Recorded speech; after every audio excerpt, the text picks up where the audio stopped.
ngay tlak tang khan Kolasib EFCI Kohran hin mun lep mang nei lo mi in lua in phalam tora mun so takai mangai in Lalpan mun ro pe ta mun tha ta mi pe hi rem te ko EFCI lo ka man kan lo pi ma jera chung thiu ro pe ta kho thei no in la kho in si de si hi kan hai present ani le local thoi thoi kan tom pe kai si la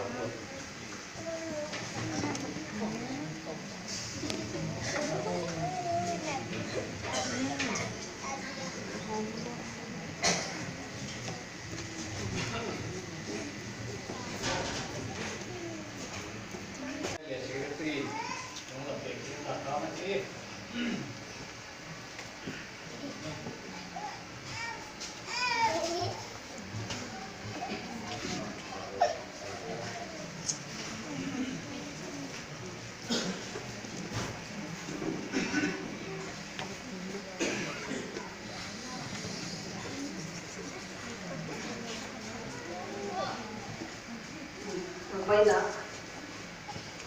Kolasib Kohran Lalpan thilthaw kita ngeia saka ni building ke lo in mi mit mei beng le in khasung dor mipui soile pi swan ta tur nge Lalpan min pe vainia khonga lo theia Kolasib Kohran ten Lalpa kai foinan lo hi kan zawai ta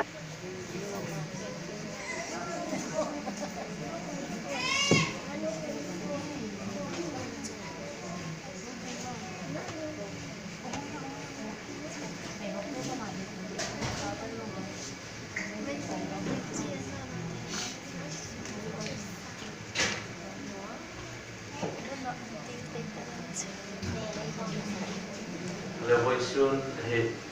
Presbyterian Chairman Hasan Nale namun lang thei ai tong oil nia Vawisun hin thilthaw kuitak Pathien thmithaw pe ka ram ei mun nge Pathien son moi thei ta ai hin Presbyterian ai mun kan long tak se ani ti enter na dingin hi tlumte hi kan huan plan chewa chu ai chairman hai kan dong pe khai sin la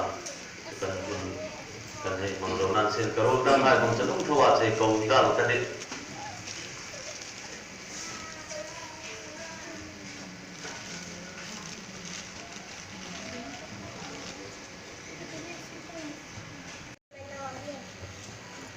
Thar Kolasib EFCI hai apres bisiri tu pili nei mai ko na lo le to ei si mai sin hom tu ni ma ei ni abien nei tu hai le tu ma pe ko ba so ko ni lo bi Pathien kuomah Kohran hai lai ko kai tiu Kolasib Biekin mun ka ta pe de ya Kohran hai ri mu ta ha Pathien ta ri han pe tu la tu sa ra ya ta ni sa ma mo ke ni chung doi dai kan ko na sai ni ta ni ma la ni so ma wai tu ki November Tutam sirta na aida Vawisun ai kon tham thilthaw i Kolasib Presbytery Vawisun ai Biekin Kolasib local Kohran hai starting in thilthaw pui tat ham tho ei luma na te ei ni mun ai sina EFCI Kohran hai atu le poi mo na ama ei mang dingen Pathien hingin Presbytery chiran than chewa ne chairman many serchi mane adam tu dingen dom te na chun mane mang to le sin than te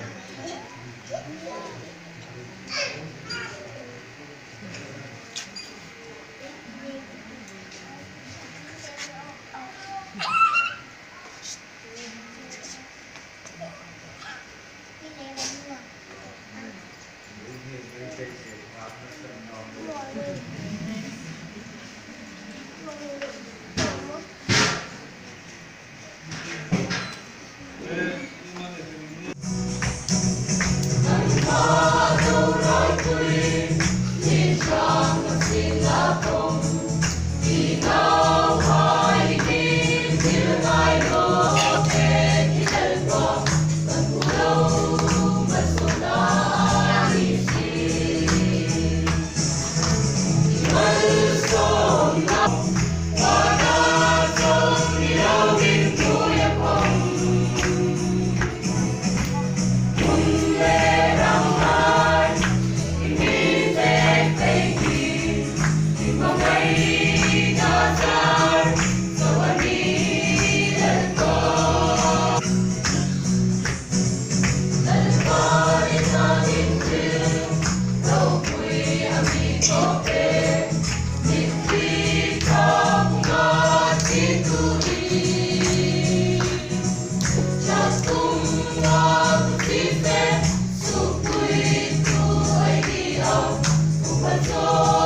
xin là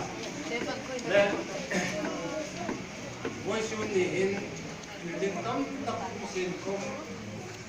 để các cô bạn cần lẽ mà mai khẳng đi đâu đi Biekin ấy này thì nó là Vawisun Dt Biekin rồi ấy này thì à bữa nào có thằng nó quy tụ à biết cả cái này ấy press bên cái quy tụ hỏi ấy bây giờ này mình vào trong đảng hai à tụ lắm tao hiện thằng anh đi làm quyền nó ra thế thằng ấy này thế thằng gì nào à đối đâu mà chúng hoàng thân press bên cái nó lại phá hay à còn đây đi xem là thì chúng là này xem riêng rồi và kể cả anh rồi nó nông hành tu sung cái con bể đó có khó cái là muốn là làm khác anh này tu anh mình mua ra các bộ lại à cái này anh ấy rồi còn chú lại à Rev nó là hết con là gì nó cũng tập khăn thế hiện cho đi nói cho là tí đi cái việc tu và tu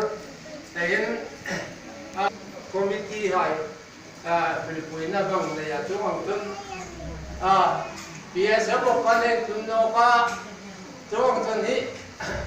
cái việc phá lại cái lúc có lại một con defense nó có drone sa thì lo bây giờ là phá tôi lại upa cái Hotu có đa này cùng lại can phê chú hoàng tuân nó tính ta kinh để can hùng à malswmna ṭhat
Lalpa kan lo malong kan jadi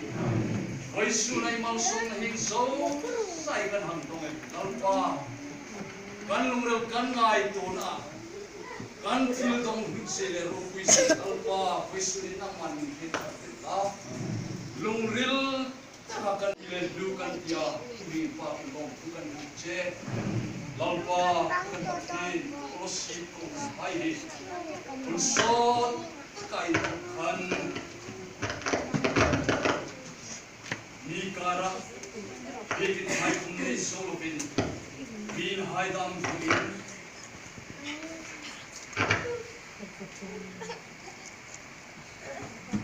thanin ngai